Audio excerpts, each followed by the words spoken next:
तो आज सत्यार्थ प्रकाश के चौथा अध्याय का फोर्थ चैप्टर करेंगे। और ये है फैमिली लाइफ के बारे में। पिछला जो थर्ड चैप्टर था ब्रह्मचर्य आश्रम स्टूडेंट लाइफ, और उसमें क्या क्या जानना चाहिए नहीं जानना चाहिए कैसा होता है वो सब। तो अब है मैरिड लाइफ, फैमिली लाइफ। तो समावर्तन, विवाह, गृहाश्रम विधि। तो इसमें तीन चीजें इस चैप्टर में होगा। एक तो समावर्तन अर्थात जो ग्रेजुएशन सेरेमनी, फिर विवाह जो वेडिंग सेरेमनी, फिर गृहाश्रम और वेडिंग के बाद जो फैमिली लाइफ है, उसकी जो भी रूल्स है रेगुलेशन से शुड भी है ना, वो सब चीजें इसमें डिस्कशन होगा। और ये चैप्टर शुरू होता है मनुस्मृति के 3-2 श्लोक से। वेदानधीत्य वेदौ वा वेदं वापि यथाक्रमम् अवलुप्त ब्रह्मचर्यो गृहस्थाश्रम समाविशेत। जब ब्रह्मचर्य आश्रम पूरा हो जाए, ब्रह्मचर्य आश्रम मतलब जो स्टूडेंट लाइफ, जिसमें धर्म से पूरी रूल रेगुलेशन के हिसाब से चारों वेद, 3 वेद, 2 वेद या एक वेद को उसकी सारी अंग और उपांगों के साथ ऑक्सिलरी बुक के साथ पढ़ के, जब व्यक्ति ब्रह्मचर्य के बाद गृहस्थ आश्रम में अर्थात मैरिड लाइफ में प्रवेश कर सकता है। तो प्राचीन काल में जो पढ़ाई की सब्जेक्ट होती थी, तो वो वेद वेद और उसके जो ऑक्सिलरी जो वेदांग वगैरह है, जैसे हर वेद के अपने ब्राह्मण है, आरण्यक है, उपनिषद है, शिक्षा है, व्याकरण है, निरुक्त है, छंद है, ज्योतिष है, ये 6 है। तो वो वेद से रिलेटेड फिर आगे वो चलता रहता है। ये आपके प्राइमरी ये आपकी मास्टर नॉलेज है। इसके अलावा बाकी चीजें तो आप पढ़ेंगे ही, जो बाकी डे टू डे लाइफ से रिलेटेड चीजें हैं वो तो आप पढ़ेंगे ही। पर वेद जरूर पढ़ना होता है, और कम से कम एक वेद, मैक्सिमम 4 वेद। इवन आज भी आप देखेंगे जो जिन लोगों के सरनेम में वेदी, द्विवेदी, त्रिवेदी, चतुर्वेदी होता है, तो वेदी मतलब जिनके खानदान में मतलब शुरू में जो भी सैकड़ों हजारों साल पहले जब भी ये फैमिली, तो एक वेद पढ़ा था। द्विवेदी, द्विवेदी बहुत होते हैं, हमारे आर्य समाज में भी आते हैं बहुत सारे ऐसे, जो यूपी, बिहार, मध्य प्रदेश, महाराष्ट्र, बहुत सारी जगह ये मिलता है।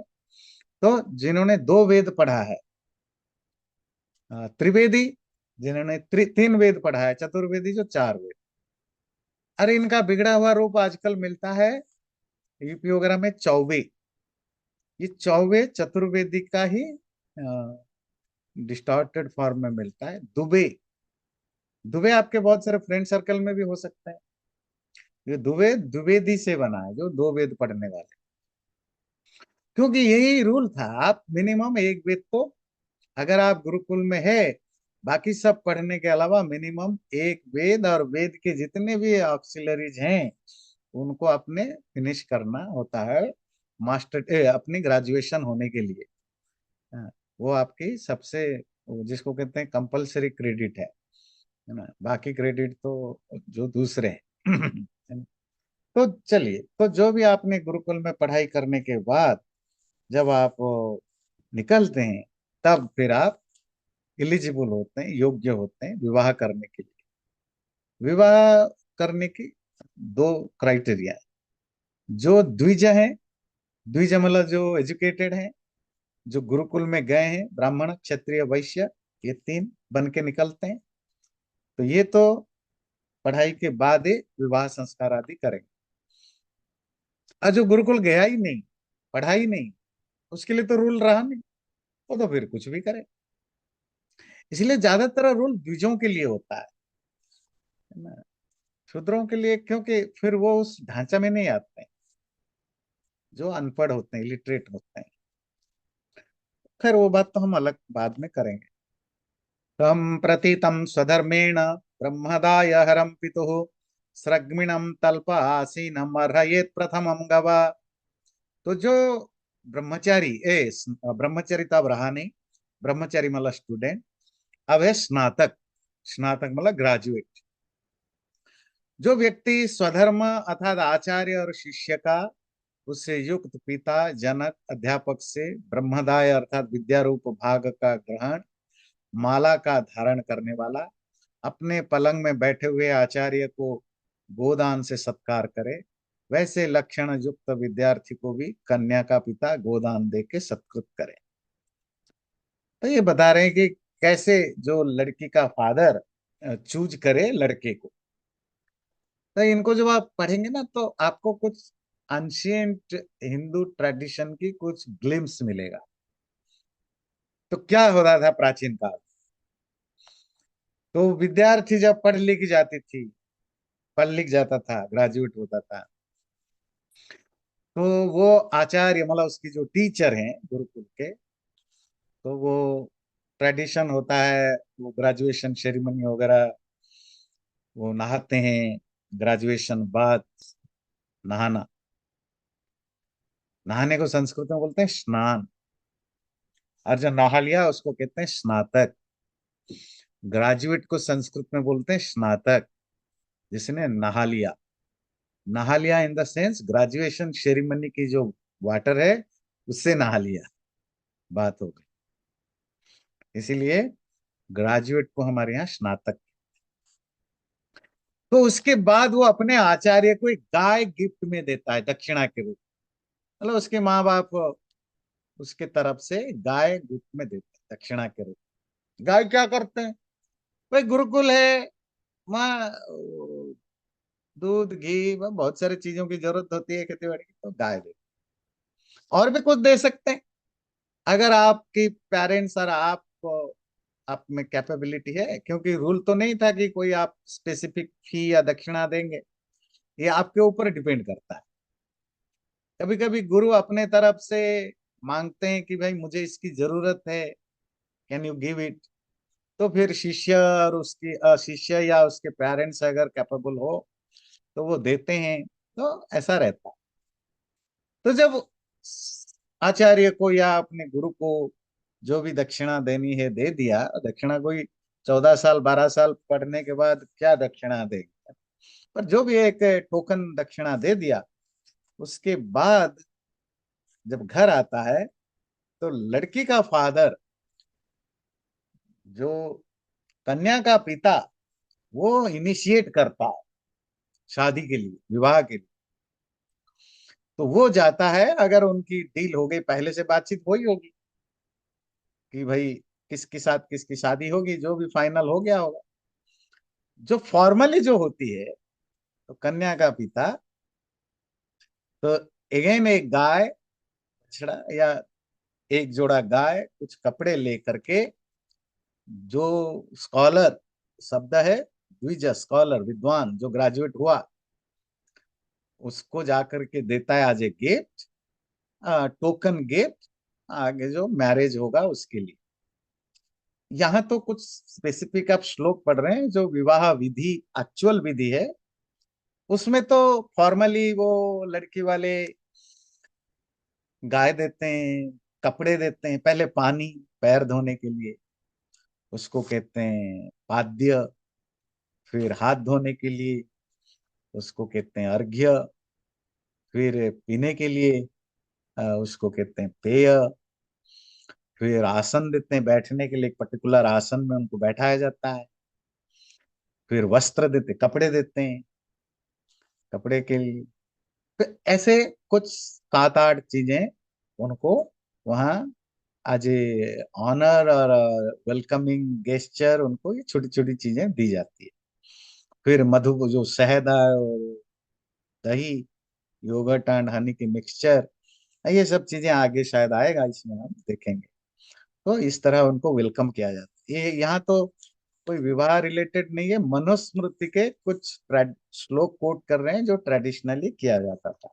गुरुणानुमत स्नात्वा समावृतो यथा विधि उद्वहे तद्विजो भार्याम सवर्णाम लक्षणान्युताम।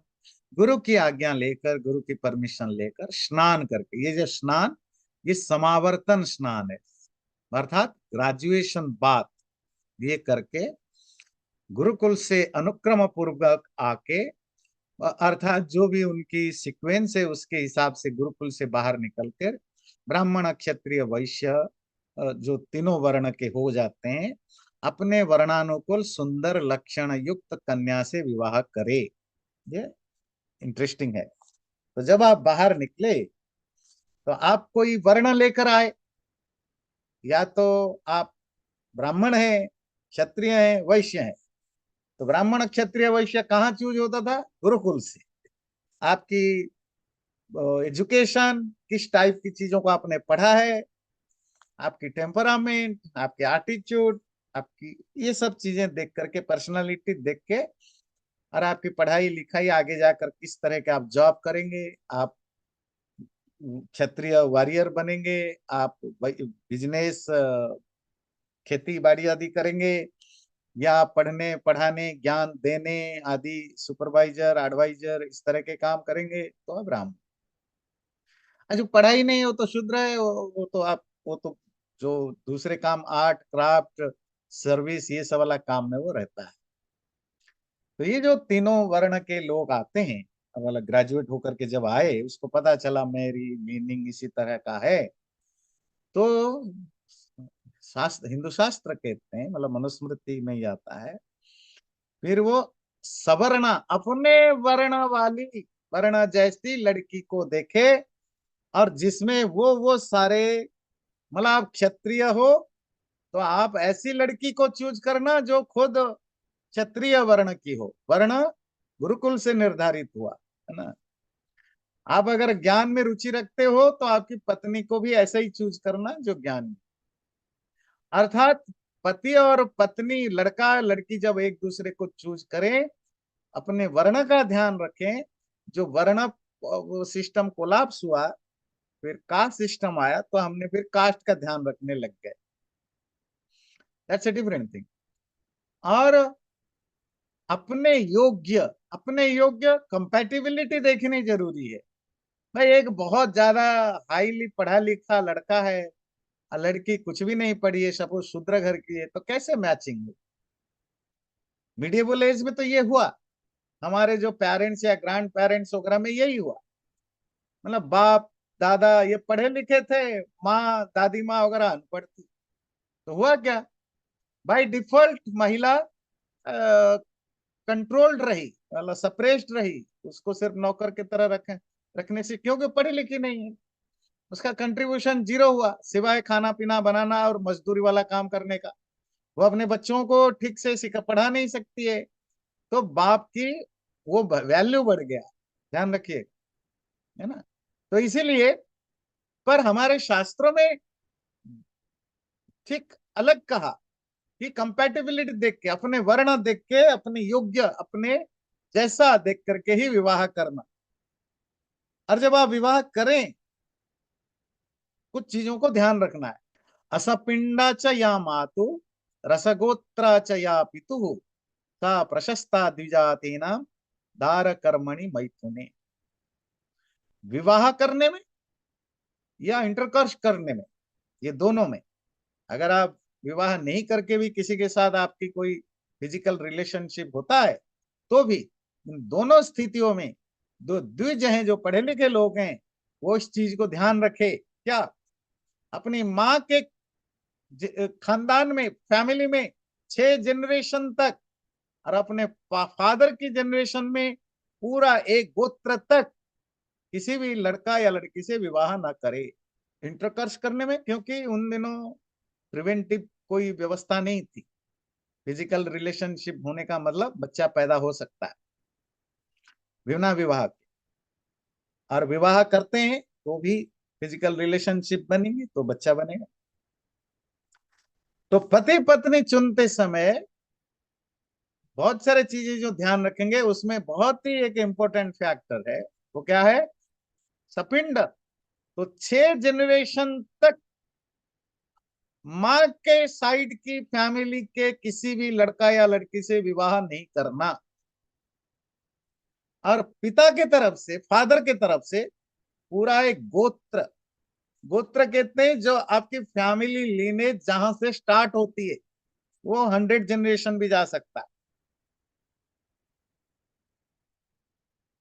आपको पता है भारत में ये डिबेट बहुत चला बीच में, जब वो हरियाणा वगैरह में ऑनर किलिंग हुई, गोत्र सेम गोत्र में शादी करने के कारण खाप पंचायत वालों ने मार दिया, वो किया लड़के लड़की को, क्योंकि सेम सेम गोत्र में उन्होंने शादी की। तो उन दिनों पहली बार, मतलब पहले हुआ होगा हमारे सामने, तो पहली बार नेशनल मीडिया में काफी 15-20 दिन, महीने तक डिबेट डिस्कशन इस पर बहुत चला। तब ये चीजें हाईलाइट हुई है, गोत्र क्या है, खाप क्या है, तो इसकी होना चाहिए नहीं होना चाहिए, इस पर बात हुई। अभी मैं पढ़ रहा था और देख भी रहा था, ये जो आजकल जीनियोलॉजी है ना, जीनियोलॉजी ना क्या कहते हैं, जो जीन्स के ऊपर रिसर्च करते हैं। तो पहले भारत में इस तरह के रिलायबल बड़े बड़े इंस्टीट्यूशन नहीं थे, वेस्टर्न वर्ल्ड में होते थे। अब तो भारत में बड़े बड़े अच्छे अच्छे इंस्टीट्यूशंस बन गए हैं। लखनऊ में है, बेंगलुरु में है, बहुत सारे जगह। ये जो आपके डीएनए, आपकी जीन्स, इन सब चीजों पर रिसर्च करते हैं। उससे ये पता लगता है, तो बहुत सारी चीजें पता लगती है। एक तो बीमारी वगैरह को ना प्रिवेंट करने के लिए, सोशल सोशल साइंस को ठीक से समझने के लिए, पॉलिटिकल एंगल को, जैसे कि आर्य बाहर से कौन कहाँ का है एक्चुअली, तो इस पर बहुत हेल्प मिलता है। उसमें बहुत सारे बुक्स भी अब, ओरिजिनल बुक, पहले तो वेस्टर्न स्कॉलर्स से पढ़ना पड़ता था, अब काफी सारे इंडियन स्कॉलर्स, क्योंकि इंडिया में इस तरह के इंस्टीट्यूशन खुल गए हैं, तो बहुत सीरियस और बहुत रिसर्च, अच्छे क्वालिटी की रिसर्च हो रहे हैं, इंटरनेशनल मैगजीन में छप रहे हैं। तो वो वहां भी आप प्रूव करते हैं। मुझे तो अभी वो जो साइंटिफिक टर्मिनोलॉजी तो पता नहीं, यहाँ कपिल जी उस फील्ड से हैं, तो हो सकता है थोड़ा जानकारी देंगे कि फादर की जो जीन्स होती है, डीएनए, वो कितने जनरेशन तक रहता है। 10-12 ऐसा कुछ जनरेशन तक, मुझे प्रॉपरली याद नहीं, जो भी है। और माँ की डीएनए तो नहीं रहता, पर वो माँ के खानदान का कुछ होता है, उसका कुछ नाम है, मैं अंग्रेजी में मैं ध्यान नहीं दे पा रहा हूँ, वो रहता है। तो उससे क्या होता है, आपकी जो हेरिडेटरी कंटिन्यू करती है, जहां तक आपकी हेरिडेटरी कंटिन्यू करता है, माँ का 6 जनरेशन तक, बाप का बहुत लंबा जनरेशन तक, उसमें अच्छे बुरे सब आ जाते, तो आपकी बीमारियां भी आ जाती हैं, आपकी और भी बहुत सारी चीजें आपके साथ कंटिन्यू करता है। और इस टॉपिक पर ज्यादा इंटरनेशनली ज्यादा डिस्कशन और हाईलाइट हुआ, जब पता चला कि कुछ कम्युनिटी में कुछ बीमारियां बहुत मात्रा में दिखती है, कुछ भी मेडिसिन दो, कुछ भी करो, वहां कम नहीं होता है, वैक्सीन करो तो भी नहीं। जैसे कि साउथ एशियन कंट्रीज में, स्पेशली पाकिस्तान में, बांग्लादेश में, और इंडियन मुसलमान में। पाकिस्तान में तो ये प्रॉब्लम 60% 70% तक पहुंचे, मैंने पहले भी एक बार आप लोगों को बताया था। ये हेरिडेटरी जो डिजीजेस होते हैं, बच्चा पैदा होता है डिफिशियंसी के साथ, या तो कोई फिजिकल डिफिशियंसी है, या जो उसके अंदर की जो ऑर्गन्स होते हैं, इनएविटेबल ऑर्गन्स होते हैं, उनमें कोई डेफिशिएंसी है, या मेंटल डेफिशिएंसी है, मंद बुद्धि है, ना, ये सब चीजें दिखती है। तो पता चला, क्योंकि इन कम्युनिटी में रिलीजियस बिलीफ के कारण या दूसरे कारण से वो अपने रिश्तेदारों में शादी करते, कजन ब्रदर सिस्टर को, मामा के मामा या चाचा के साथ, या कजन ब्रदर सिस्टर वगैरह के साथ शादियां करते हैं। तो जिस जिस कम्युनिटी में अपने फैमिली रिलेटिव में शादी करने की शादी करते हैं, उन सब में 70 to 80% बच्चे कोई ना कोई फिजिकल मेंटल डिसऑर्डर लेकर पैदा होते ही होते हैं। तो ये अभी वेल प्रूवन है। अब तब गोत्र की क्या साइंटिफिक चीजें हैं। और ऐसा नहीं कि हमारे शास्त्रों में सिर्फ ये मना कर दिया कि गोत्र में शादी नहीं करना, उसकी डिटेल है, स्वामी जी वो कोट कर रहे हैं कि करने से क्या क्या नुकसान होता है, 12 8 10 पॉइंट देते हैं। और वही सेम पॉइंट आज के जो जीनोलॉजिस्ट हैं या डीएनए रिसर्च करने वाले एक्सपर्ट्स हैं या दूसरे एक्सपर्ट हैं, वो सेम चीजें वो भी गिनाते हैं, ये आपको नुकसान होता है। तो वो जो रिसर्च करने वाले जियोनोलॉजी, जीन्स है ना, जीन्स के जो बुक होता है जियोनोलॉजी से ऐसा कुछ कहते हैं, मुझे करेक्ट कर लेना जो भी हो। तो उनका ये कहना है कि आप जितना दूर के में आप अपनी शादी करो, उतना आपकी जो नेक्स्ट जनरेशन होगा उतना पावरफुल, उतना स्ट्रांग, उतना इंटेलिजेंट बनेगा। मतलब जहां आपकी ब्लड की कोई रिलेशनशिप दूर दूर का ना हो। तो मैं एक 2 3 ऐसे पॉडकास्ट देखा जो साइंटिस्ट और जो डिस्कशन है, तो उनको पूछते हैं, सपोज इंडियन है, तो मतलब पंजाबी, बंगाली, तेलुगु, गुजराती, इस तरह का। बोले हाँ वो बेटर है, पर जरूरी नहीं है कि पंजाबी और बंगाली जो आज हैं वो अलग अलग डीएनए का हो सकता है पंजाब में ही रहने वाले लोग 2 गांव छोड़ के रहते हो और उनके डीएनए में कोई मैचिंग ना हो। क्यों? फिर वो समझाते हैं क्योंकि हमारे यहाँ जो माइग्रेशन रीमाइग्रेशन की हजार हजार सालों से बना, तो अब क्या पता कि जिस बंगाली से आपने शादी की पंजाबी ने, वो बंगाली ही 500 साल पहले, 1000 साल पहले माइग्रेट पंजाब से ही गया होगा। और क्या पता कि आपके ही किसी गोत्र का गया होगा, तो हो सकता है वहां भी आपकी डीएनए मिल जाए। पर ये नंबर ज्यादा नहीं होते, मतलब ये, क्योंकि माइग्रेशन इज ए रियलिटी, पर इसकी संभावना है। मतलब बात इसीलिए, अब जैसे इंडियन और कोई ईरानी शादी करे, या कोई यूरोप और चाइनीज से शादी करे, वो बेटर है आपकी आपकी अगले बच्चे के लिए बेटर है। वो ज्यादा हेल्दी, ज्यादा स्ट्रांग, ज्यादा इंटेलिजेंट भी बन के निकल सकता है। मतलब जितना कॉन्ट्राडिक्शन होगा, जितना आपकी डीएनए या जीन्स जब जीरो लेवल पर मैच करेगा, तो आपके बच्चों के अंदर कोई भी ऐसी बुरी चीजें नहीं जाएंगी। तो ऐसा वो बड़े बड़े एक्सपर्ट्स आजकल इसकी बात करते हैं, और ऐसा हम देखते भी हैं। ये जो वर्णाशंकर होते हैं, वर्णाशंकर वाला जो मिक्स्ड कास्ट की मैरिज या मिक्स्ड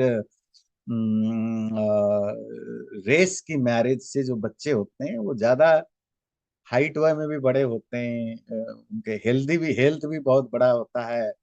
ऐसा देखने को मिलता है, प्रैक्टिकली भी मिलता है।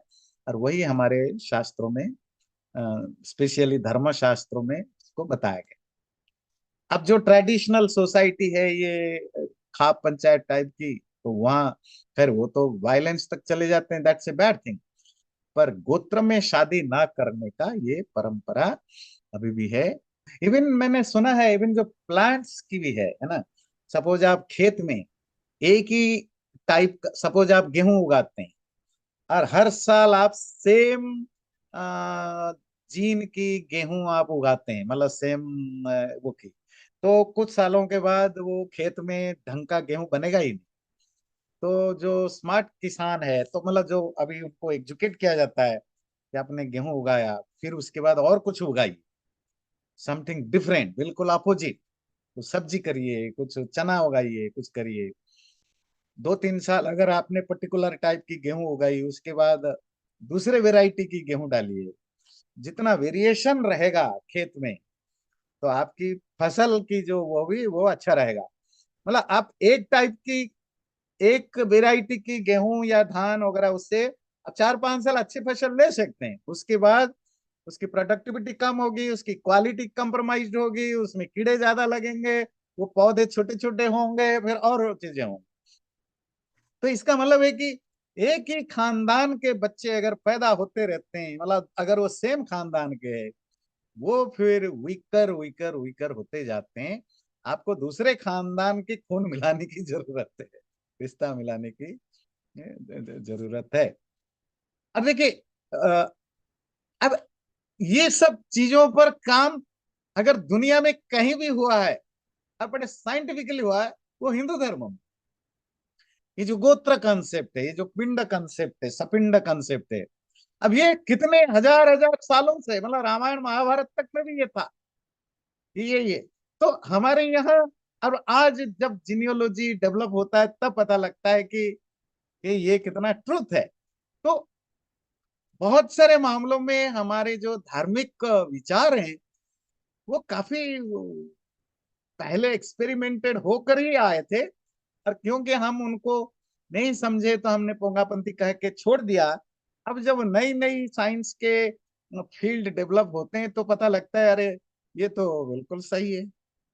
अभी आप डॉक्टरों के पास जाइए, कोई भी हॉस्पिटल जाइए, छोटी सी छोटी बीमारी के लिए, अरे उसमें दुनिया भर के क्वेश्चनरी होते हैं, और इसमें ये होता है आपके घर में किसी को डायबिटीज थी, ये था, ये था, ये था, ये था, 50 चीजें पूछी जाती। अब ये अब मैटर करने लगा है। अब आजकल के नए जमाने के बच्चे नहीं कह सकते कि नहीं, मेरे से शादी करना, यू नो, आपका क्या रिलेशन है, मेरे फैमिली क्या है। प्यार प्यार होता है, तुम मुझसे प्यार करो, मैं तुमसे प्यार करूं। अब डॉक्टर अब डॉक्टरों की सुननी पड़ेगी कि नहीं, फैमिली ऑल्सो मैटर्स। न केवल फैमिली, आपकी पूरी खानदान मैटर करता है, तुमसे शादी करना है कि नहीं करना है। है ना। आ, तो ये जो टाइप 2 डायबिटीज या टाइप 1 डायबिटीज जो होती है, वो तो कितना मैं हेल्दी है, बिल्कुल थीन है, तब भी उनको डायबिटीज है। भाई कैसे हो गया? जी हमारे खानदान में डायबिटीज थी। है ना। तो फिर क्या है कि फिर उनके बच्चे को भी होगा। पर अगर वहां वो बिल्कुल एक अपोजिट डीएनए वाले या जीन वाले व्यक्ति से शादी करते हैं, हो सकता है वो बैलेंस्ड हो जाए, कम हो जाए, उसका इम्पैक्ट कम पड़े। तो इस पर आजकल बहुत काम चल रहा है, साइंटिफिकली वो काफी काम चल रहा है, जो हमारे धर्मशास्त्रों में 3,000 4,000 साल पहले बहुत क्लियरली बताया था। तो इसका प्रयोजन क्या है इस तरह के गोत्र और पिंड में शादी ना करने का? तो कितने परोक्ष प्रिया इव ही देवा प्रत्यक्ष द्विषः। तो स्वामी जी कोट करते हैं सतपथ ब्राह्मण का, ये निश्चित बात है, जैसी परोक्ष पदार्थ में प्रीति होती है वैसे प्रत्यक्ष में नहीं। तो इसका मतलब होता है कि जो डिस्टेंट ऑब्जेक्ट होते हैं वो ज्यादा एक्साइटमेंट कर देते हैं, जो जिसको हम रोज देखते हैं जानते हैं, उसके प्रति एक्साइटमेंट कम होती है। जैसे किसी ने मिश्री के गुण सुने हो या खाई हो ना खाई हो, उसके मन में मिश्री खाने की इच्छा बनी रहती है। जैसे किसी परोक्ष वस्तु की प्रशंसा सुनकर मिलने की बहुत ज्यादा इच्छा होती है, वैसे ही कोई दूर डिस्टेंट चीज जो अपने गोत्र या माँ के कुल के निकट ना हो, उस कन्या से वर का विवाह होना चाहिए। वैसे तो आगे 8 9 पॉइंट स्वामी जी देंगे, पर एक बड़ा इंटरेस्टिंग टॉपिक ये भी है। आप अपने अपने खानदान में शादी करते हैं या अपने ही सेम जनरेशन में माँ या फादर में, एक तो आपको बचपन से उन्हीं के साथ खेलने घुलने फिरने की आपकी एक अलग टाइप की उनके साथ बॉन्डिंग होती है। उसमें कुछ भी हो, रोमांटिक लव तो नहीं होता। लव हो सकता है, वो ब्रदरली सिस्टरली लव हो सकता है, फिर वो लास्ट में कन्वर्ट हो सकता है काम वासना में। रोमांटिक लव नहीं हो सकता ना। ब्रदर सिस्टर में रिलेशनशिप होती है, physical relationship, that is because of the lust, not the romantic love. Romantic love वो एक्साइटमेंट जो होता है, वो जो फीलिंग है वो हमेशा एक स्ट्रेंजर से होता है, नए व्यक्ति से होता है जिसको आप नहीं जानते हो। वो जो जानने की प्रोसेस है ना, the process of knowing someone, वो प्रोसेस ही रोमांटिक होता है, वो आपको एक्साइट करता है, नई नई चीजें जानते हैं। जो भी 2 साल 3 साल 4 साल आपको लगता है, पर जिसको आप बचपन से जिसके साथ खेलते बढ़ते हो वो होते हो, वो फिर आपके अंदर कोई एक्साइटमेंट बसता ही नहीं। ये तो एक सुपरफिशियल आर्गुमेंट है, और बाकी डिटेल आर्गुमेंट तो पॉइंट वाइज स्वामी जी आगे देते हैं। सबसे पहला, बालक बाल्यावस्था से निकट रहते, परस्पर क्रीड़ा लड़ाई और प्रेम करते, एक दूसरे के गुण दोष स्वभाव बाल्यावस्था के विपरीत आचरण जानते, और जो नंगे भी एक दूसरे को देखते, उनका परस्पर विवाह होने से कोई प्रेम नहीं हो सकता, जो मैंने अभी जस्ट आपको बताया। और सबसे बड़ी बात है कि ऐसे मैरिज में जहां बचपन से जानते हैं, हम एक दूसरे को हमेशा जज करते हैं, क्योंकि तुम तो बचपन में तुम्हारे नाक से पानी आ रही थी, तुम तो ऐसे थी। पर आपको पता है, बचपन तो आप साथ खेलते थे, जवानी के बाद आपकी कॉलेज अलग हो जाती है, लाइफ अलग हो जाती है। कोई भी व्यक्ति बचपन में जैसा था जवानी में ऐसा नहीं होता, बिल्कुल। और इवन जवानी में भी अगर आप कॉलेज लाइफ में भी डम्प थे या स्मार्ट थे, जरूरी नहीं कि 5-10 साल के मिलो, पता चला जो कॉलेज लाइफ में स्मार्ट था वो अवरेज होकर बैठा है, और कॉलेज में जो डम्प था वो लीड कर रहा है, वो स्मार्ट हो रहा है। तो लाइफ, हर 5-7 साल में व्यक्ति के अंदर क्या चेंजेस आ सकता है, यू डोंट नो। पर अगर हम चाइल्डहुड अपने ये जो कजन या इस तरह के लोगों से या क्लोज फ्रेंड वगैरह से विवाह करते हैं, तो हम उनको जिंदगी भर जज करते हैं, उनकी प्रेजेंट नेचर को नहीं, उनके पास्ट जो भी फंक्शन को या पास्ट एक्टिविटीज को, पास्ट एटीट्यूड को देख करके जज करते हैं, क्योंकि वो हमारे दिमाग में ज्यादा स्ट्रांगली बैठा। और जो यंग जवानी एज में, यूथ एज में तो कोई साथ होगा नहीं, क्योंकि सब अपनी अपनी जगह पढ़ाई करने जाते हैं, अपने सर्कल में रहते हैं, तो उसमें तो चेंज तो वही हो जाता है। पर आपके दिमाग में तो वही बैठा है जी, तू 25 साल पहले वही हो ना, जो ऐसे ऐसी रोती थी, ऐसे ऐसे बदमाशी करती थी। तो वो दिमाग में बैठा रहता है, वो भी एक जज, बैड जजिंग होती है। जैसे पानी में पानी मिलने से विलक्षण गुण नहीं होता, वैसे एक गोत्र पितृ या मातृकुल में विवाह होने में धातुओं के अदल बदल ना होने से उन्नति नहीं। वेरिएशन बहुत इंपॉर्टेंट होता है। वेरिएशन ना होने से आपके बच्चों में भी कोई एक्सक्लूसिविटी नहीं आ पाती। अरे ये बात करते करते मुझे एक चीज याद आया, हमारी जो फिलोसफी है, मतलब इवन कॉस्मोलॉजी से रिलेटेड जो भी फिलोसफी है, वो भी बड़ी इंटरेस्टिंग है। क्या है, ये जो यूनिवर्स है वो बना किससे? सत्व रज तम, 3 गुणों से, ठीक है ना। अब वो 3 गुणों से जब बने, अब उसकी फॉर्मूला क्या बताया गया?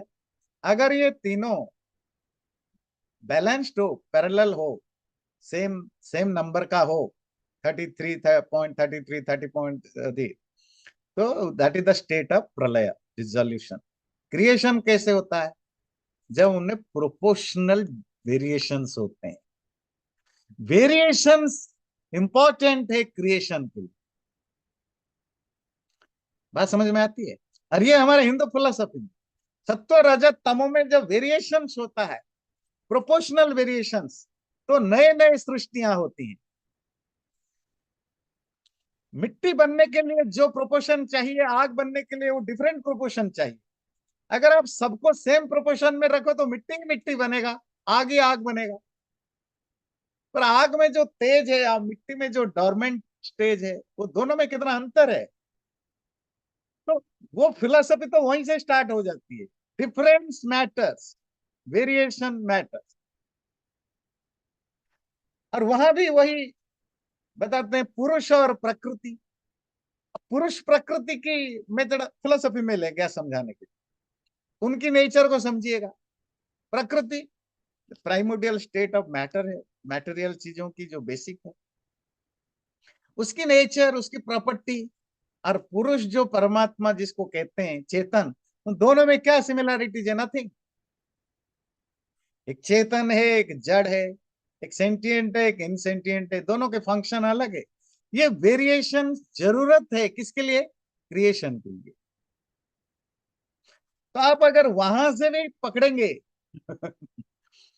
फिर लाएंगे तो आपको पता चलेगा हमारी हिंदू फिलोसफी में creation means combination of two different things. Similar चीजों को मिलार से सिमिलर चीज पैदा होगा, वीकर होगा पर बेटर नहीं होगा। जब वेरिएशंस लाएंगे तो जो पैदा होगा, जो चीजें बनेगा, वो बेटर क्वालिटी की होगी। तो ये आप कनेक्ट करके देख सकते हैं। तीसरा, जैसे दूध में मिश्री या शुंठी आदि औषधियों के योग होने से उत्तमता होती है, वैसे ही भिन्न गोत्र पितृ मातृकुल से पृथक वर्तमान स्त्री पुरुषों का विवाह होना उत्तम है। अंग्रेजी में, just as milk improves by the mixture of sugar or other ingredients such as sont, ginger, turmeric. Similarly, the couple to be married should be beyond the pale of the mother's and father's family. जैसे आपको पता है जो दूध हम पीते हैं तो दूध की अपनी नेचर है, पर दूध में अगर आप कभी सौंठ मिलाते हैं, सौंठ मतलब ड्राई जिंजर, तो उसकी जो तासीर है, जो उसका नेचर है, वो बदल जाता है। इसी तरह आपको पता है ट्रेडिशनली आपको वो कहा जाता है पीने के लिए टर्मरिक मिल्क, मतलब दूध में हल्दी मिला के पीना। कभी बुखार हो, कभी कोई चोट लग जाए, कोई इन्फ्लेशन हो, जी बड़े बुजुर्ग क्या कहते हैं, हल्दी वाली दूध पिलाओ, हल्दी मिला के दूध पिलाओ। तो आप हल्दी मिलाते हो, सौंठ मिलाते हो, मिश्री मिलाते हो, चीनी मिलाते हो, कुछ भी मिलाते हो, वो दूध के नेचर को चेंज कर लेता है सर्टन लेवल तक। इसी तरह पति और पत्नी अगर अलग अलग होंगे, बिल्कुल अलग अलग नेचर के, अलग अलग डीएनए के होंगे, तो उनके मिलने से दोनों के नेचर में एक चेंज आएगा। वो जो चेंज आएगा it's for a good good thing, है ना। चौथा, जैसे एक एक देश में रोगी हो, दूसरे देश में वायु खान पान के बदलने से रोग रहित होता है, वैसे ही दूर देशस्थों में विवाह होने में उत्तमता है। आप एक पर्टिकुलर जगह पर रहते हैं, जॉब वगैरह करने जाते हैं, तो बहुत लोगों की एक्सपीरियंस है, तो वहां गए हमेशा बीमार रहे, हमेशा बीमार रहे, हमेशा बीमार रहे, बच्चे बीमार हो बीमार, दुनिया दवाइयां की, टेस्ट कराया, कुछ नहीं निकला। पहले तो डॉक्टर को पता नहीं था, अब तो डॉक्टर सीधा बोलते हैं जगह बदल दो। और ये देखा गया, आप घूमने के लिए चले जाओ कहीं 15 8 10 12 दिन के लिए, बहुत सारी ऐसी आपकी क्रोनिक बीमारियां ठीक हो जाती है। Just change the place, change the climate, go to a different type of climate, different type of ecosystem, अभी बीमारियां ठीक हो जाती है, बहुत सारी बीमारियां। और वो बीमारियां जिनको टेस्ट करने पर कहीं कुछ नहीं प्रॉब्लम निकलता है, पर आपको हो रहा है, आपको वो साइनस है, आपको स्किन प्रॉब्लम है, ऐसे पचासों प्रॉब्लम है जो क्रोनिक होते हैं, वो सिर्फ जगह बदलने से ठीक हो जाते हैं, खाना बदलने से ठीक हो जाते हैं, क्लाइमेट बदलने से ठीक हो जाते हैं। तो स्वामी जी उसी के एग्जाम्पल दे रहे हैं। इसी तरह जब आप अपनी डायनेस्टी चेंज करते हैं, जनरेशन को चेंज करते हैं, तो आपके अंदर जो जो बुराइयां थी या गलत चीजें थी वो अपने आप रेक्टिफाइड हो जाते हैं। पांचवा, निकट संबंध करने में, एक दूसरे के निकट होने में सुख दुख का भान और विरोध होना भी संभव है, दूर देशस्थों में नहीं। दूरस्थों के विवाह में दूर दूर प्रेम की डोरी लंबी बढ़ जाती है, निकटस्थ विवाह में नहीं। एक तो बड़ा डे टू डे लाइफ की प्रॉब्लम है, वो आज भी है और 50 साल पहले भी था। अगर पति पत्नी का घर आसपास है तो लड़ाइयां ज्यादा रहती है, क्योंकि आपको पास हमेशा ऑप्शन रहता है मायके भाग जाऊं। Instead of solving the problem, हम अपने माँ बाप के पास चले जाते हैं, फिर माँ बाप अपने लेवल का ज्ञान देते हैं। वो जब आप माँ बाप के ज्ञान के हिसाब से लड़का या लड़की काम करते हैं, फिर वो झगड़े और बढ़ते हैं, है ना। नहीं, माँ बाप तो प्यार नहीं समझते हैं, दो प्यार करने वाले लड़े हैं, और माँ बाप उसको एक दूसरे एंगल से देखते हैं। और कहीं भी जहां भी पेरेंट्स की इन्फ्लुएंस हुआ है, तो हस्बैंड एंड वाइफ की लड़ाई में वो ज्यादा कॉम्प्लिकेटेड हुआ है इंस्टेड ऑफ की सॉल्व होना। कभी नहीं सॉल्व होता, प्रॉब्लम बढ़ता है, फिर ईगो इशू भी बढ़ता है। ये कुछ डे टू डे लाइफ की प्रॉब्लम, मतलब इसका साइंटिफिक रीजन, मतलब ये तो जेन्युइन चीज है। तो इसीलिए जितना अच्छा, अगर आपकी बहन की सपोज, बहन भाई की बच्चों में शादी हुई, जैसे कजन मैरिज होता है, वहां दूसरी, वहां ईर्ष्या भी बहुत रहती है, जले से भी, एक दूसरे की कमियां जानते हैं, एक दूसरे की प्रॉपर्टी हड़पने की तैयारी। देखो हर भाई बहनों में भारत में या सब सब ट्रेडिशनल जगह पर ये लड़ाइयां है। वो पैटर्नल प्रॉपर्टी की हड़पने की, माँ की और बाप की प्रॉपर्टी, ये ज्यादा ले गया, ये कम ले गया, फिर वो ट्रांसफर होता है बच्चों को, क्योंकि बच्चे भी नहीं, कोई बहन का बच्चा है, कोई भाई का बच्चा है, तो वो फिर ट्रांसफर होता है। अगर आप दूर दूर जगह के से शादी कर दें, तो आपको उसका जो आग की जो इन्फ्लुएंस है, आपको उसमें नहीं होता है। दूसरा, आपकी लड़ाई करने के बाद आप फटाफट अपने माँ माँ बाप से जुड़ जाते हो, फैमिली इन्वॉल्व हो जाता है। दूर के रिश्ते होने पर ये भी संभव नहीं। आप 2-4 दिन नाराज रहोगे, एक हफ्ते 2 महीने तक नाराज रहो, आपको पता है फैमिली यहाँ आसपास नहीं है, फिर आप कंप्रोमाइज करते हो, आप बात करते हो, आप सुलह करते हो। फिर आप जब सुलह करते हो तो अपने लेवल पर करते हो, क्योंकि आप दोनों एक दूसरे से प्यार करते हो। लड़ाई करना नेचुरल चीजें हैं। फिर आप जानते हो एक दूसरे को कैसे मनाना है, समझाना है, सॉरी बोलना है। माँ बाप इन्वॉल्व होंगे तो वो तो कुछ दूसरे तरह के रास्ते में ले जाएंगे। तो उस कारण से भी रिश्ता दूर होना अच्छा है।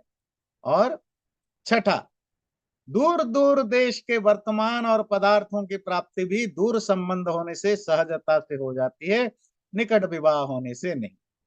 अब ये एक इंटरेस्टिंग लॉजिक है। Distant marriage also lead to the interchange of manners, productions among distant people. Therefore, it has been said. तो ये भी बड़ा इंटरेस्टिंग है। तो जब आप दो दूर के, लोकेशनली भी मतलब जियोग्राफिकली भी अगर आप दूर हो, और फैमिली वाइज भी अगर आपकी डीएनए भी दूर हो, डीएनए का तो हमें बता दिया, पर लोकेशन वाइज भी दूर हो, उसमें ये रहता है कि आपको, अब आपके एक रिश्ता बनी, रिलेशनशिप बना, है ना। तो आप दूसरे जगह की खान पान, कल्चर, ट्रेडिशन, वहाँ के फल फूल, वेजिटेबल, जो आपके यहाँ नहीं मिलता, वो आपको मिलता है। तो आपका एक इंटरचेंज होता है, दोनों की कल्चर, दोनों के खान पान, आपको नई नई चीजों की जानकारी मिलती है। और ये इट्स ए गुड थिंग है। वो कहते हैं प्रोडक्शन भी हो सकता है, मैनर भी। आपके दो अलग अलग जगह आपको अलग अलग मैनर्स मिलते हैं। भारत की अगर आप रियल हिस्ट्री देखेंगे ना, Bharat constantly it's a place of migration रहा है, मतलब इंटरनल माइग्रेशन हमेशा रहा है। इंटरनल, मतलब आपको केरला में भी कश्मीर की डीएनए मिलेगा, आपको कश्मीर में बंगाल की भी डीएनए मिलेगा, आपको गुजरात में आसामी का भी डीएनए मिलेगा। उससे क्या हुआ, बहुत सारे चीजें जो एक देश में था वो दूसरे में भी आया, दूसरे की जगह तीसरे में भी आया, बहुत सारी चीजें आए। चलो हम ब्रिटिश और इंडिया की लेते। अब भारत की सबसे फेवरेट जो वेजिटेबल है, वो है पोटैटो, टमाटो। ये दो चीजें हैं। ऐसा कोई इंडियन क्यूजिन है जो पोटैटो और टमाटो को यूज नहीं करते हैं, नाम भी टाटो है।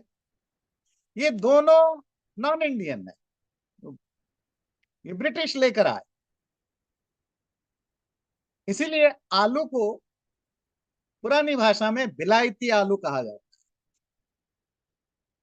बहुत सारे देशों में, राज्यों में बिलायती आलू, बिलायती मतलब anything foreign they called it बिलायती, बिलात से आया है। टमाटो को बिलायती बैंगन कहा जाता है बहुत सारे। पर आप दूसरे लोगों के कांटेक्ट में आए, उनका कुछ अच्छी चीजें, कुछ चीजें आपने अडॉप्ट कर ली, नाउ इट बिकम, आपको कितनी सहूलियत हुई, आपको आसान हो गया। अब आलू से आपके कितने काम बन जाते हैं, टमाटो से कितने काम बन जाते हैं। ऐसे ही, ऐसा नहीं कि ये वन साइडेड था। पूरा यूरोप और इंडिया की क्या कनेक्शन था 2000 साल पहले, 1000 साल पहले? मसाले। तो जहां भी यूरोप में जितने मसाले आप देखते हैं, यूरोप से अमेरिका भी आया, या दुनिया में किसी भी मोस्ट ऑफ देशों में, उसमें 70% मसाले इंडियन है। इंडियन क्यूजिन है। और बाकी रहा चाइना, इंडोनेशिया आदि आदि जो हमारे पड़ोसी देश हैं, वहां तो वहां का मार्शल आर्ट भी इंडिया से गया, वहां के खान पान भी, बहुत सारे धर्म भी गया। तो जब आपका विवाह, मैरिज अलग दूर देश जगह पर होता है, तो आपकी कल्चरली मिंगलिंग भी होती है, खान पान भी मिलते हैं, मैनर भी मिलते हैं, तो एक बेटर सोसाइटी डेवलप होता है। और ये जरूरी है, क्योंकि आप कुएं के मेंढक के तरह रहेंगे तो तब भी वो कोई फिजिकली मेंटली हेल्दी नहीं है। और इसीलिए वो स्वामी जी कोट करते हैं, दुहिता दुर्हिता दुरहिता भवती इति। लड़की को, गर्ल को एक दूसरा नाम होता है दुहिता संस्कृत में। कन्या, पुत्री, तनया, बहुत सारे नाम है, वन ऑफ देम इज दुहिता। तो स्वामी जी कहते हैं उसको दुहिता क्यों बोलते हैं? दुरहिता, क्योंकि बहुत दूर से होती थी, दूर जाएगी या दूर से आती थी। ए गर्ल कॉल्ड दुहिता daughter because it is always good to marry her as a distant place.